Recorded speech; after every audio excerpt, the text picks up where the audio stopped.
Have you ever watched someone you care about lift a cup to their lips, knowing that if they took one sip, they would die? I have. And the person who tried to kill him was not a stranger in the dark or some masked criminal. It was his own wife in her own house, wearing a soft smile and holding his favorite cup of tea. My name is Essie, and this is the story of the day I screamed, "Don't drink it," at my billionaire boss and blew up the perfect life everyone thought he had.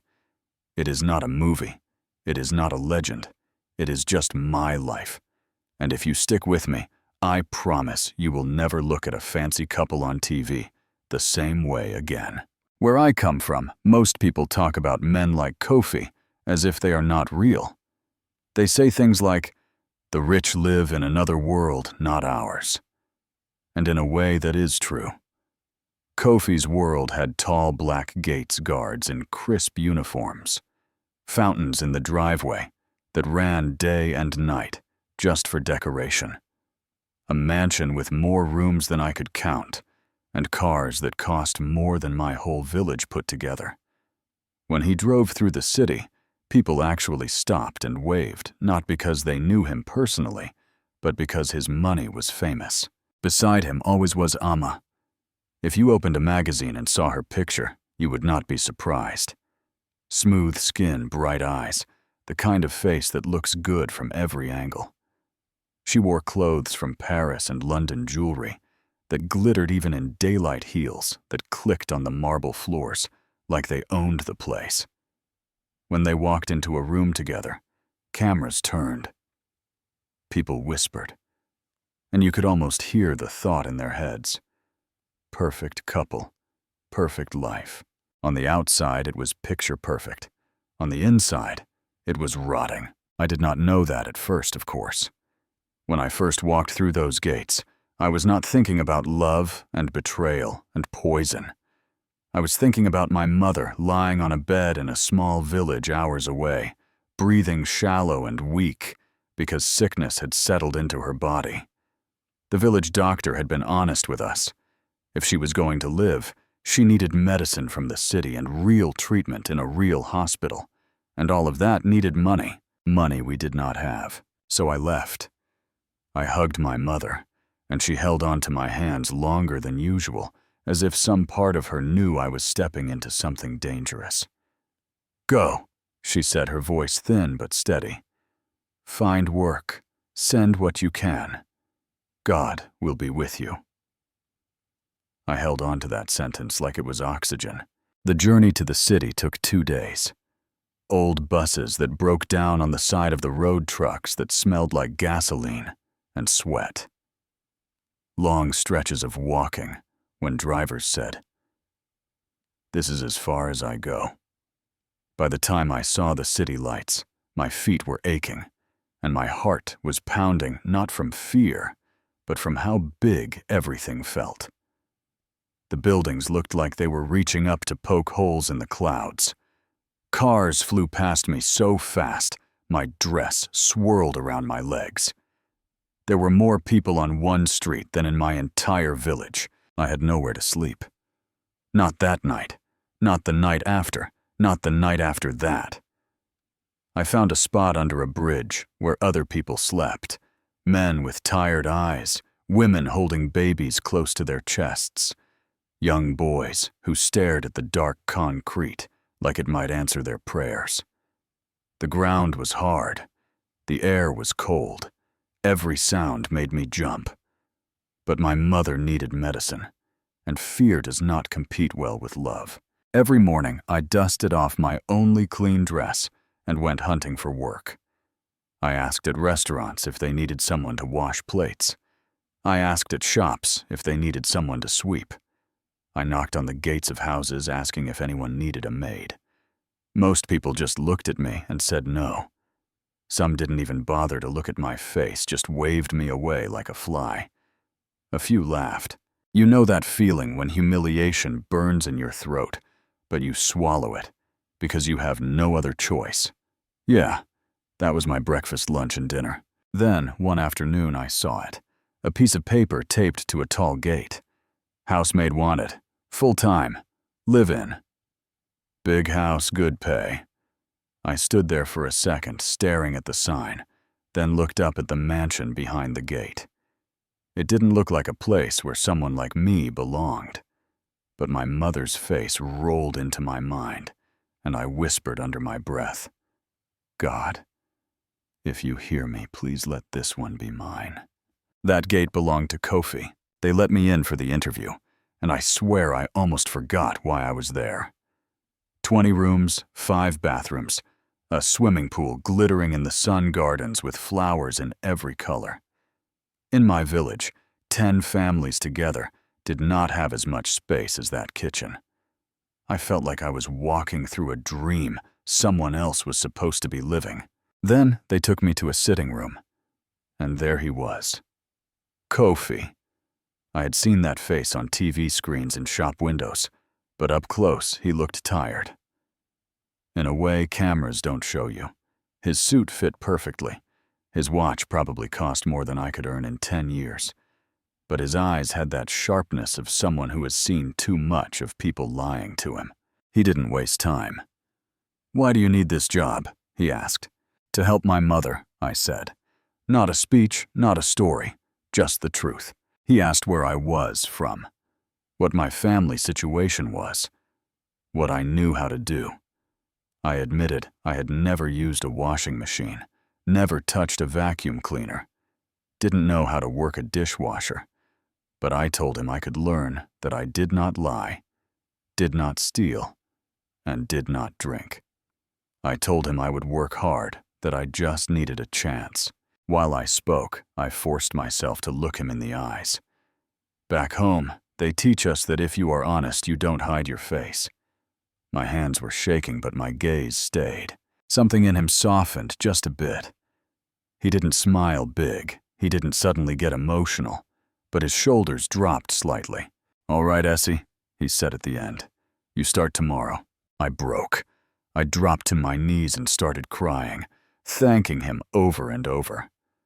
Thank you, sir. Thank you. I will work very hard. I promise, I swear. Thank you.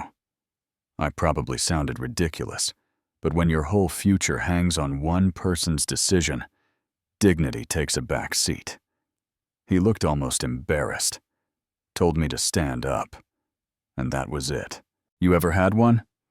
Yes, change your whole life. The next morning, I arrived before the sun. The mansion in early light looked different, almost gentle, like it hadn't put its makeup on yet.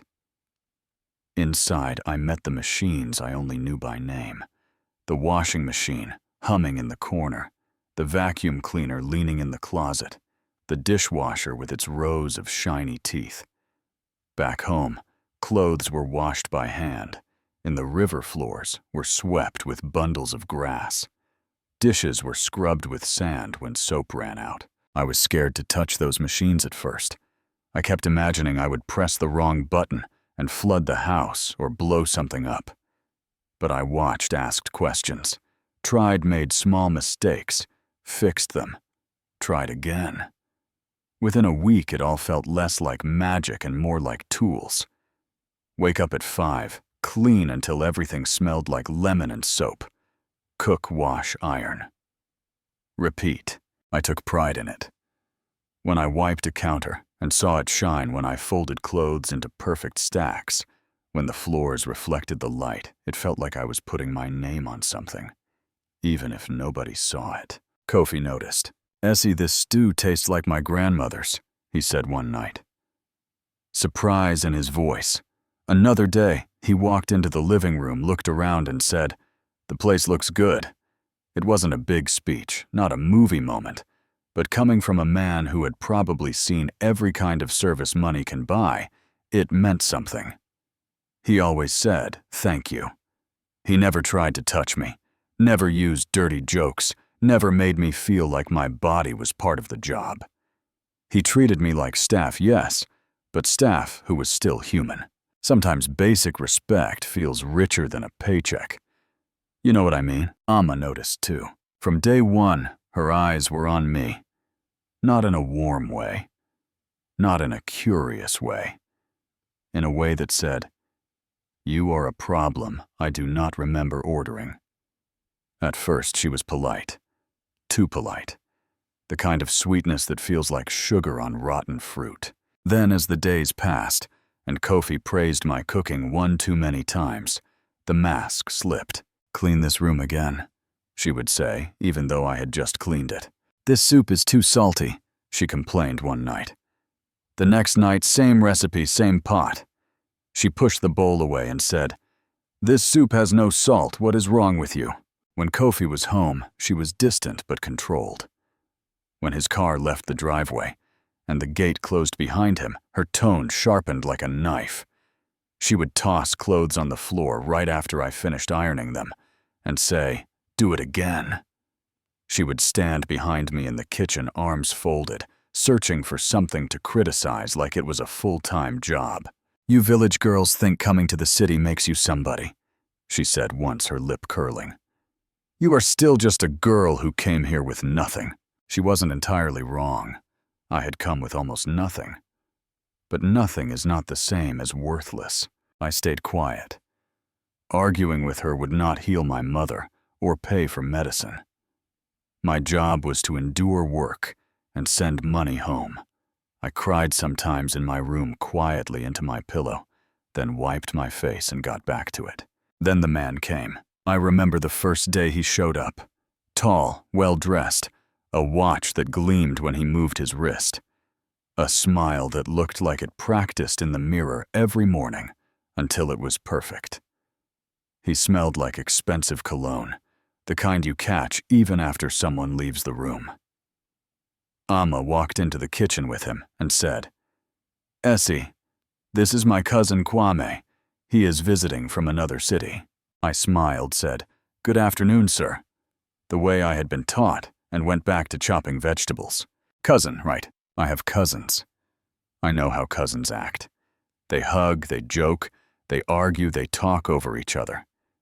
They do not stare at each other like magnets. They do not lower their voices and lean in close when they think nobody is listening. They do not let their fingers brush and then linger just a second too long. At first, Kwame came once a week, then twice. Then almost every day, Kofi was at work. Whenever the gate closed behind Kofi's car, it felt like another car pulled in, bringing a man who walked into the house like it belonged to him. Sometimes he and Amma sat in the living room laughing at jokes. I could not hear their heads tilted together. Sometimes they disappeared into the bedroom and locked the door. The first time they did that, I told myself, "Essie, mind your business."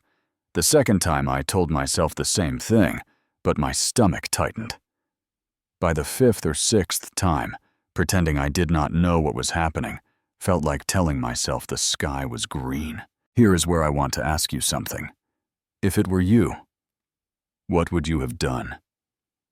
You are the maid. Your employer's wife is clearly cheating with some guy she calls her cousin. Your salary is feeding your sick mother back in the village. Do you tell your boss and risk everything?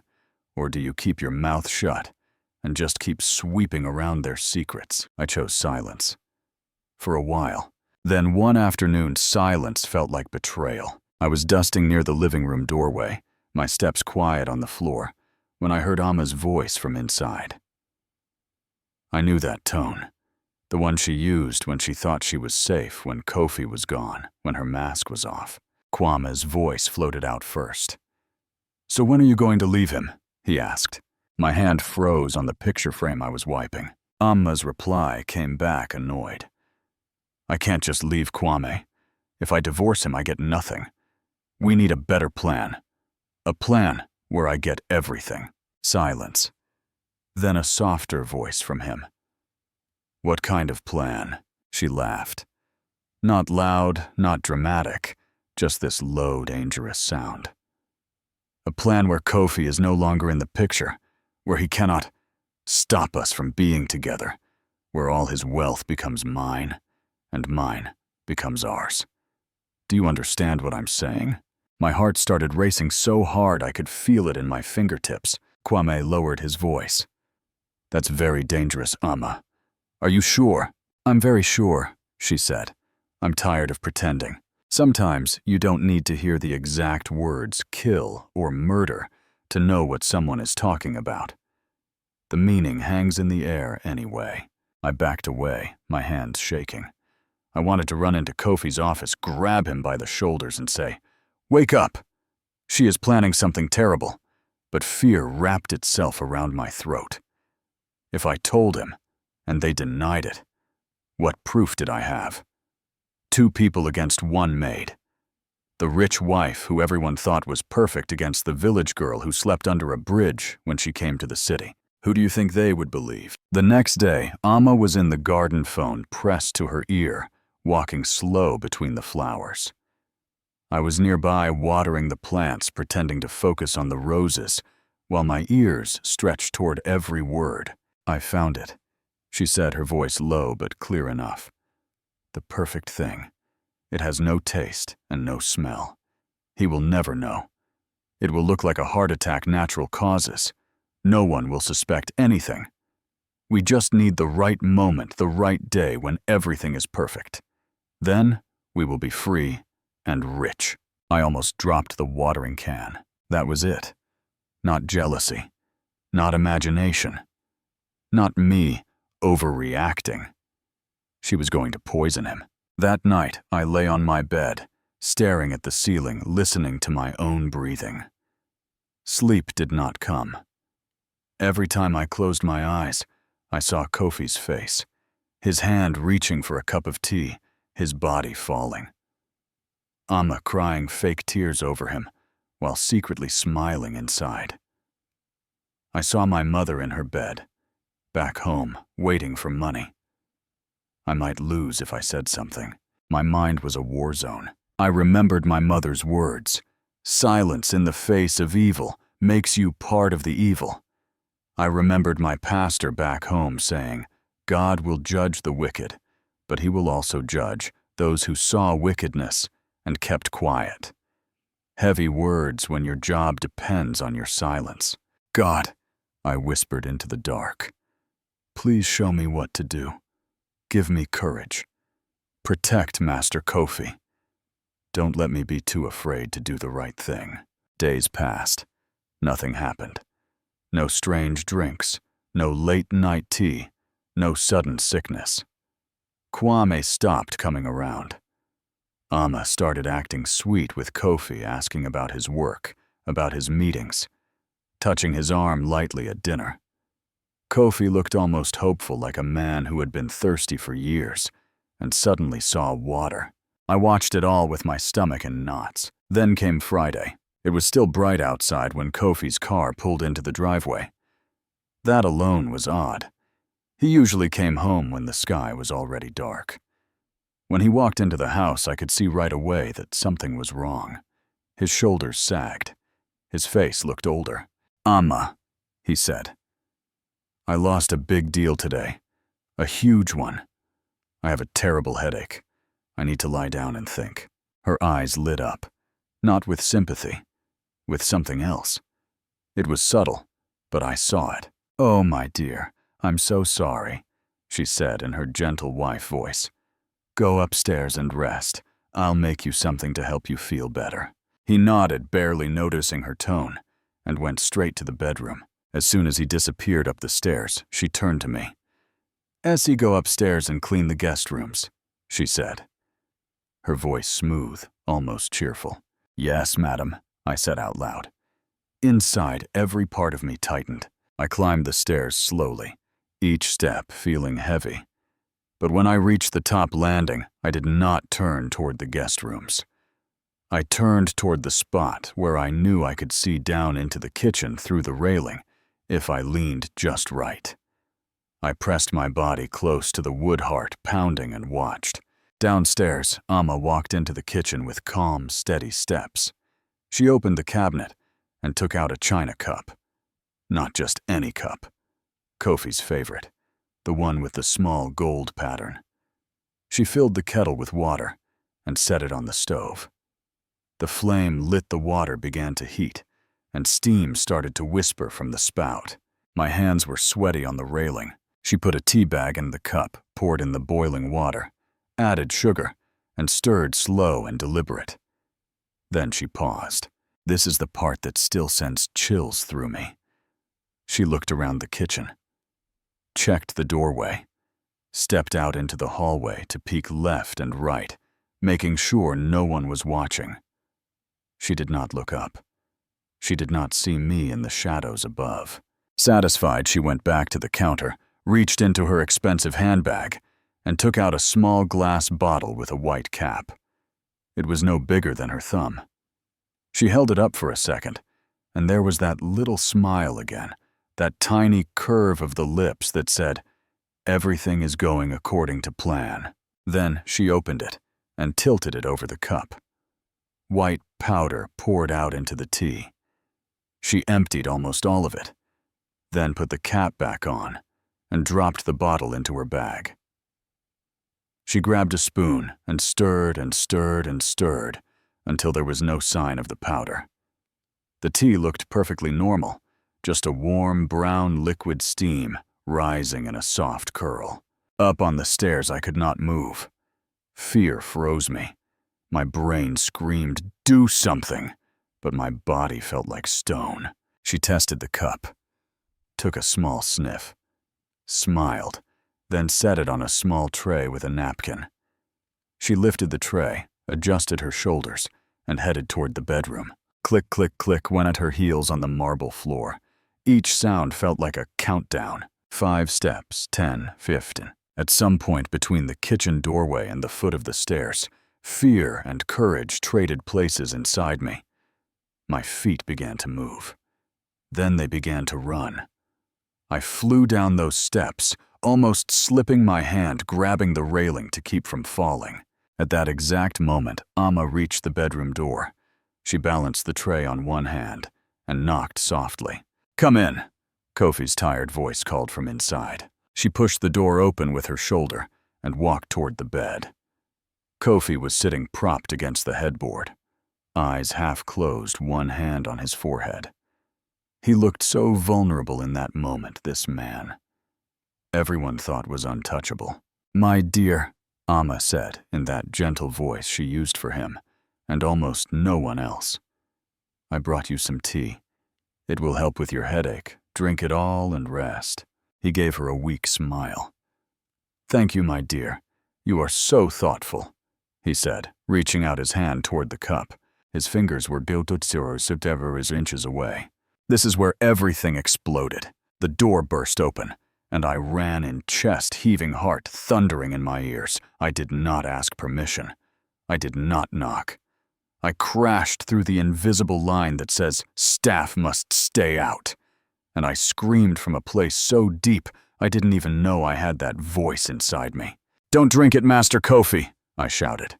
"Please don't drink that tea, sir. Please." The sound bounced off the walls, filled the room, broke whatever calm had been there a second before.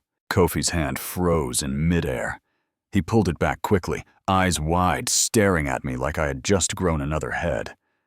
Amma's face transformed so fast it was almost scary. The soft smile evaporated her eyes, hardened her lips pressed flat, then curled in fury.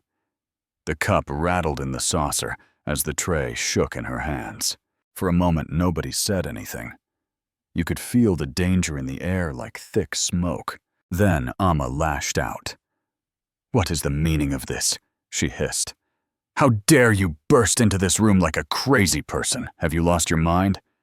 Get out right now, you are fired." My whole body was shaking.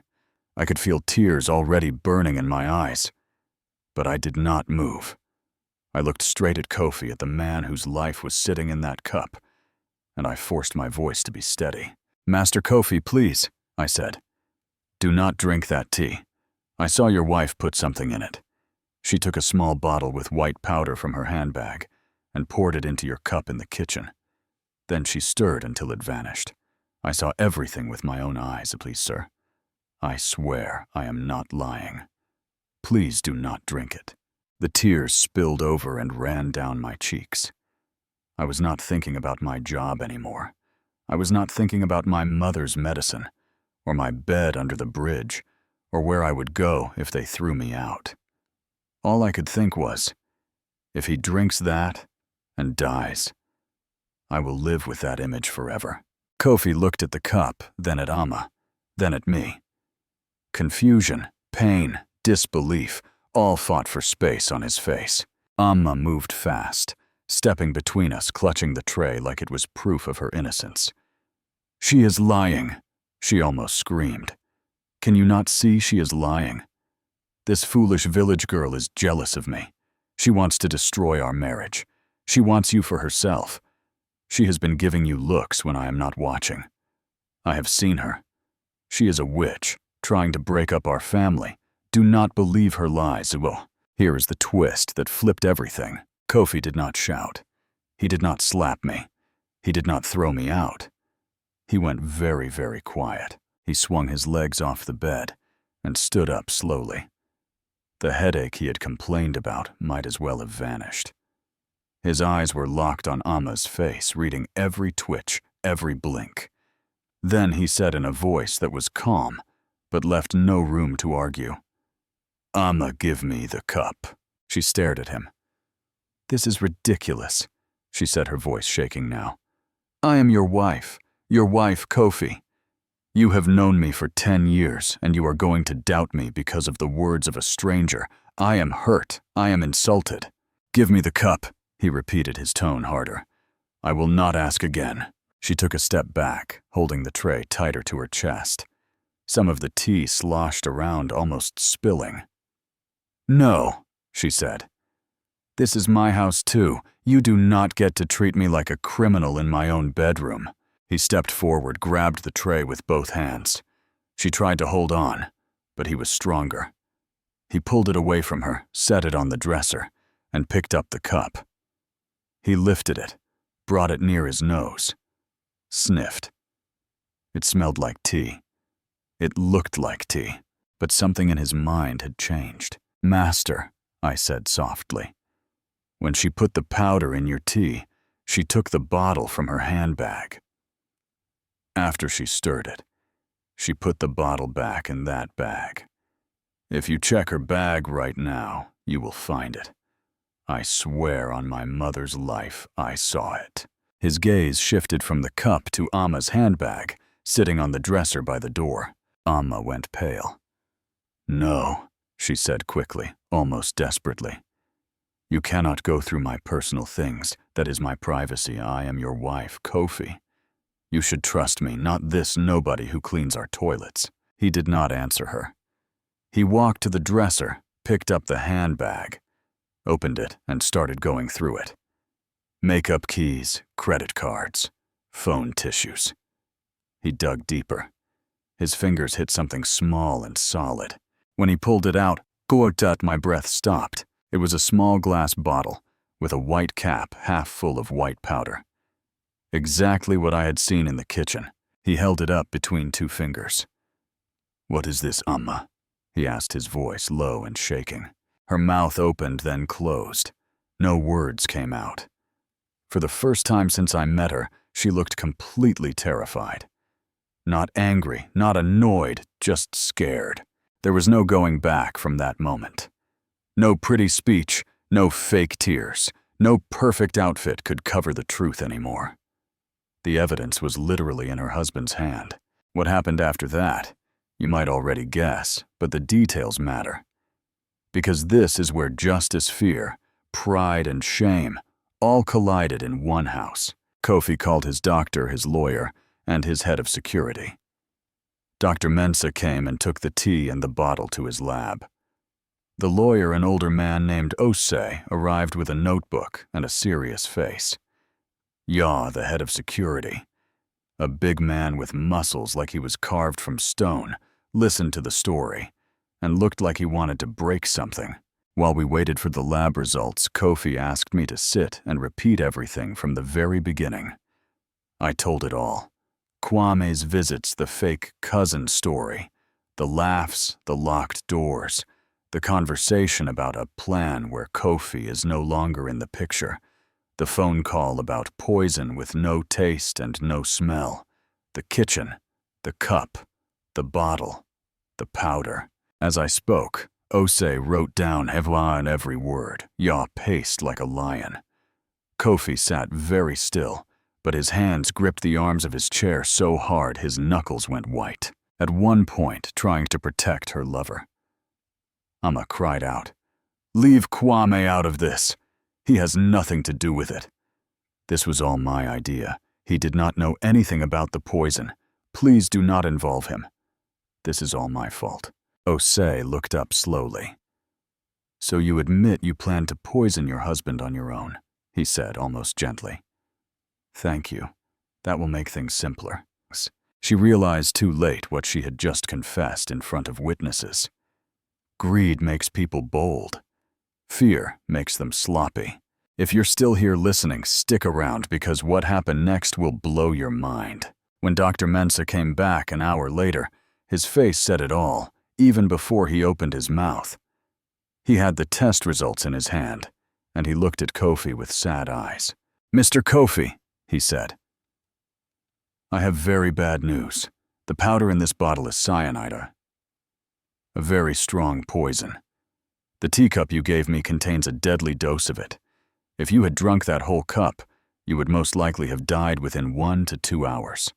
You would have felt dizzy then. Severe stomach pain, then your heart would beat irregularly.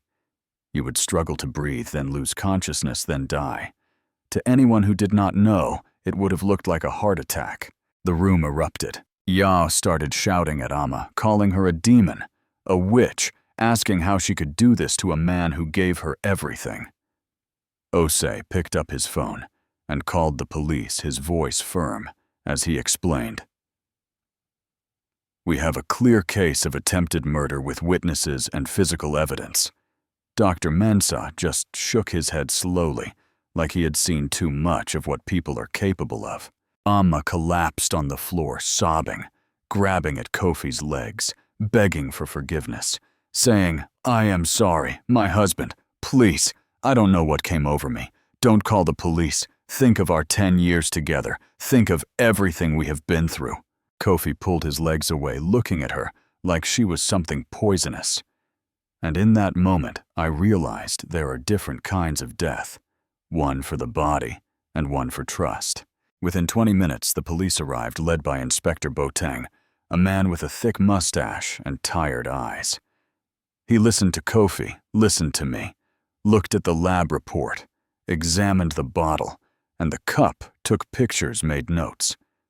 Then he turned to Amma and said the words that finally cut through the last of her illusions. "Madam Amma," he said, "you are under arrest for attempted murder of your husband, Mr. Kofi.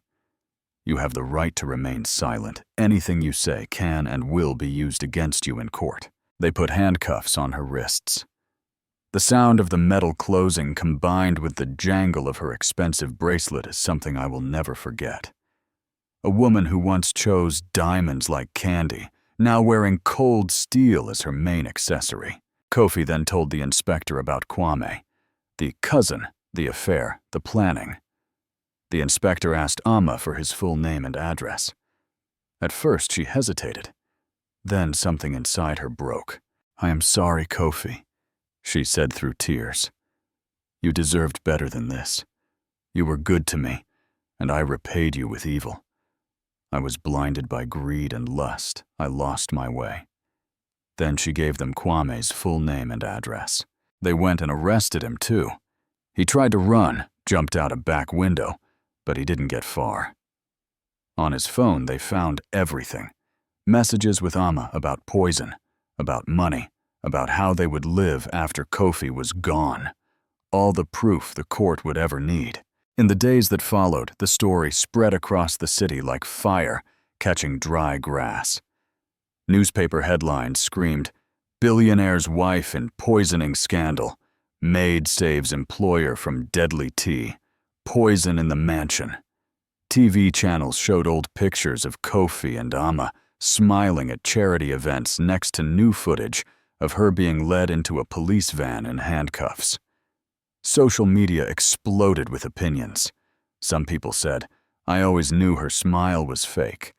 Others said, "How could someone do that to their own husband?" My name was everywhere. Essie the maid who screamed. Essie the hero. Essie the village girl who saved a billionaire. TV stations called newspapers, wanted interviews. Talk shows wanted me to come and tell my story on camera. They wanted to turn my pain into entertainment. I said no to all of it. I didn't come to the city to become famous. I came to save my mother. Kofi respected that. He told security to keep reporters away from me. He told his lawyer, "Protect her privacy, she has been through enough." Weeks later, the trial began. The courtroom was full every day, not because people cared about justice, but because they were hungry for drama. Amma sat in the defendant's box, wearing a simple prison uniform. No designer dress, no gold jewelry, no perfect makeup. She looked small, almost swallowed by the clothes, her eyes empty. The prosecutor laid out the story piece by piece. The bottle of cyanide, the lab results. The teacup, the doctor's testimony. My testimony. The messages on Kwame's phone. Amma's own words admitting she planned it. When I stood up to speak, my hands trembled a little, but my voice came from that same deep place that had carried that scream. I told the truth. That was all I had. The jury listened, some with their mouths slightly open, some shaking their heads, like they could not understand how a wife could try to kill her own husband. Maybe they have never seen what greed can do to a human soul. In the end, Amma and Kwame were both convicted of attempted murder and conspiracy. They were sentenced to many years in prison. Amma lost everything: her status, her lifestyle, her access to Kofi's fortune, her freedom. The woman who wanted everything ended up with nothing but time in a cell and her own thoughts. You might think that is justice. Maybe it is. Maybe it is not enough. Do you think that is fair? As for Kofi, he lived. His body survived. His heart took a hit that no medicine can fully heal. I remember one evening after everything had calmed down a bit, I found him standing near the window looking out at the garden, where Amma once walked while planning his death on the phone. Why, he whispered more to himself than to me. I gave her everything, every comfort, every luxury. Was I such a bad husband? There is no easy answer to that. I am just a maid, not a therapist. I stood beside him and said the only thing that felt true. Some people are never satisfied, sir. You could have given her 10 times more, and it still would not have been enough. The problem was not what you gave her. It was what was missing inside her. He nodded slowly, eyes still on the garden. He did something then that I will always be grateful for. He paid for my mother's full treatment at a good hospital in the city. He sent a car to bring her from our village, got her a proper bed, proper doctors, proper medicine. He raised my salary, gave me a better room. Told me I would always have a place in his house if I wanted it. You saved my life, he said to me. The least I can do is help you save hers. Sometimes people ask me if I regret screaming that day, if I ever wish I had stayed quiet, kept my job safe, and pretended I knew nothing. My answer is always no, because I have to look at myself in the mirror. I have to sleep at night. If Kofi had died and I had done nothing, the money in my hands would have felt like poison too.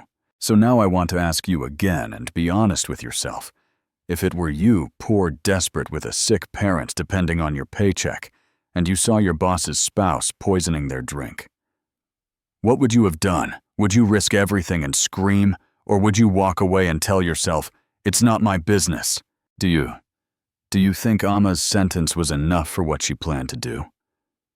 Do you think Kwame deserved the same punishment as her, or more or less? What about Kofi? Should he have seen the signs sooner, or was he just another victim of someone else's greed and emptiness? This is not just a story about one rich couple, one maid, one cup of tea. It is a story about how greed can turn love into hatred, how appearances can hide monsters, and how sometimes the only thing standing between life and death is the courage of someone everyone else sees as nobody. If this story made you feel something, anger, shock, sadness, relief, I want you to tell me. Drop a comment. Argue with me. Agree with me. Tell me what you would have done in my place, or in Kofi's, or even in Ama's, if you are brave enough to admit it. And if you have ever seen something unjust, or been in a situation where doing the right thing might cost you everything, share that too, because someone out there might need to know they are not alone. If you listened all the way to the end, thank you. Go ahead and like this video. If you think more people need to hear what really hides behind some perfect pictures, share it with someone who loves a good story, but also cares about justice, and make sure you subscribe so you don't miss the next one, because the world is full of quiet people with loud stories, and I plan to tell every single one I can.